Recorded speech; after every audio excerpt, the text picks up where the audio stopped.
Disulfiram tablets. Disulfiram tablets क्या हैं, basically किन केसेस में प्रिस्क्राइब होती हैं, किस तरह से काम करती हैं, क्या डोजेज रहती है, क्या इंपॉर्टेंट प्रिकॉशंस हैं जो इनको लेते समय आपको अपने माइंड में रखनी है, और इसके साइड इफ़ेक्ट्स क्या हैं। Disulfiram tablets basically chronic alcoholism को ट्रीट करने के लिए दी जाने वाली एक दवाई है।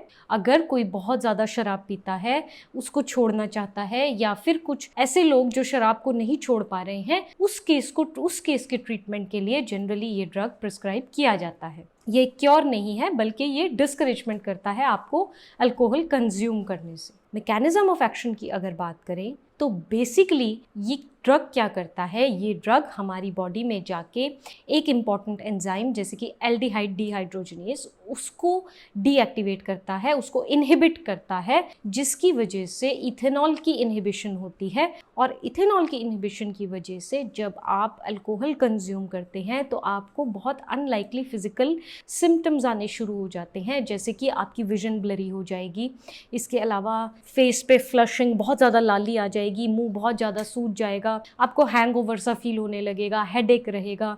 ये कुछ डिस्टर्बिंग सिम्टम्स हैं जो जब आप इस ड्रग को लेने के बाद अल्कोहल कंज्यूम करेंगे तो आपको फील होंगे। कुछ कंडीशंस में ये सिम्टम्स इतने लेवल तक बढ़ जाते हैं कि लाइफ थ्रेटनिंग कंडीशन हो सकती है। इसलिए डायसल्फिराम एक टोटली डॉक्टर प्रिस्क्राइब ड्रग है, केवल और केवल प्रिस्क्रिप्शन पे दी जाती है, और डिपेंड करता है कितने समय के लिए डॉक्टर आपको ये ड्रग दे रहे हैं, आपको उतने ही समय के लिए ड्रग लेनी है। अपनी तरफ से आपको ये ड्रग नहीं लेनी, क्योंकि इसकी डोज, इसकी ओवरडोज जानलेवा भी सिद्ध हो सकती है। साइड इफ़ेक्ट्स अच्छे इफ़ेक्ट से कई बार ज़्यादा नुकसान दे जाते हैं। किन केसेस में एडवाइजेबल है, जनरली आपको मैंने बताया ही है कि अल्कोहलिज्म के केस में, शराब छुड़ाने जो लोग चाहते हैं उनके केस में, अगर आपको बहुत ज़्यादा अल्कोहलिज्म की वजह से और इश्यूज़ आ रहे हैं और एसेंशियल हो गया है छोड़ना, तो ऐसे केस में डॉक्टर्स आपको जनरली ये ड्रग प्रिस्क्राइब कर सकते हैं।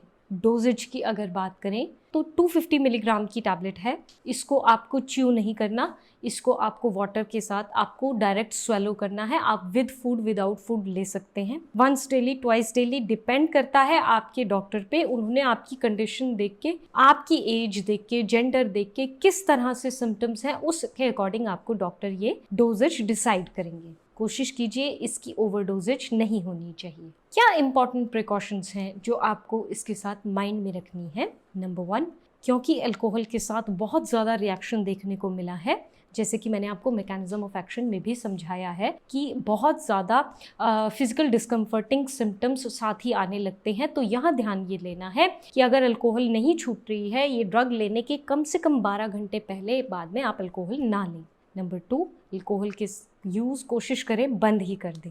प्रेगनेंसी और ब्रेस्ट फीडिंग के केस में लाइफ थ्रेटनिंग कंडीशंस हो सकती हैं। बहुत कॉशन के साथ ये ड्रग एडवाइजेबल है, वो भी उन कंडीशंस में जहाँ पे इनके बेनिफिट्स दूसरी चीज़ों को ओवरकम करके डॉक्टर सजेस्ट करते हैं। नॉर्मली नॉट एडवाइजेबल है। नंबर 3, अगर आप ड्राइविंग करना चाह रहे हैं इसको लेने के बाद, तो ये ड्रग बेसिकली डिजीनेस कॉज करता है, आपकी अलर्टनेस को कम करता है।